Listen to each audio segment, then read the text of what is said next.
Harry, I got a question for you. Yeah. I'd like to follow up on the question that was asked by the reporter over here. We did have a conversation before the audit started. I did show you the flags and the ballots. Day before, yes. Yeah. And one of the things I also showed you, and I think it's relevant to the conversation we're having, and I'd just like to respectfully push back a little bit, if I may, is the folds in the ballots correlate to the data as it relates to blanks and overvotes. So in particular, in Windham, we had machine 1, 2, 3, and 4. And I showed you by way of example, the presidential race garnered approximately 57% of the vote on machines 1, 3, and 4. However, only 42% of the vote on machine 2. And that anomaly also had another anomaly associated with it, which was the overvotes, so the blanks. On machine 1, we only had 18. However, comparatively, we had 292 on machine number 2. And I believe it was 6487, I'm going off the top of my head, so don't quote me on the last two numbers. The point is that we had an inordinate amount of overvotes on one particular machine. Mm-hmm. That was the telltale sign, because when you broke it out by race, you could clearly see total amount of blanks for the state rep race was not consistent with election day in either one of the audits. The first audit on November 12th and the second audit that was just performed here last week. Those results, that data, stares at me and speaks to me and says something. Same with the line above it where the other kinematic artifact lies, which is on the gubernatorial race. You see an approximate change of about anywhere between 46 and 51 votes. However, it's consistent on all the other races that do not have a fold. There's even a discrepancy on the back where you have Kathy Stacy's race for probate. When I take that data and I compare that across 131 other towns and cities, that's 85% of the ballots that were cast. So I respectfully disagree with the assessment that we haven't looked at that.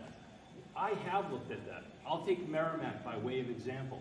When you look at Merrimack, you'll see there's one machine that has the same anomalies. I believe it's 396 overvotes. So when you're looking at the statistics match up to what Windham is presenting. So I would respectfully push back and ask you if you've looked at Bedford, Amherst, Derry, Merrimack, Londonderry, by way of example. And the reason why I say that, because you're going to find that the math is very consistent to the math that Windham presents. And I'm not necessarily sold on the fact that it has to do with the DMB folding machine. I think it has to do with a fold, however, not necessarily a specific fold. It's how that fold was placed. I concur with the assessment on that. But until you actually do a controlled study of those towns, you're not going to be able to say with any definitive statement, and if you do, I think it's presumptuous, that that is in fact the case. Well, as I said before, we are here because Senate Bill 43, and Senate Bill 43 is not about Bedford, it's not about Londonderry, it's not about anything else, it's Windham. Well, I respectfully disagree. I've read SB 43. It gives the auditors the control. You have the ability, under the current law that was passed, to go ahead and request from the Secretary of State the ballots and the tapes. The tapes, I have 131 of them. I could present those to you with those to you today. But you have that ability to reach out through the Attorney General's office and or the Secretary of State's office and do a quick run. You still have time left in this audit. And if you're going to satisfy it, I think the whole intent of this whole proceeding was to instill voter confidence. But I got to tell you, if that's not going to be done, I'm going to have less confidence myself in this process than I did before the process started, with all due respect. Well, first of all, there's only today, tomorrow, and Thursday. And just as a practical matter, in order to test anything, if you say just get the ballots, you also need to have the programming and memory cards and everything else. This is not something which you could do.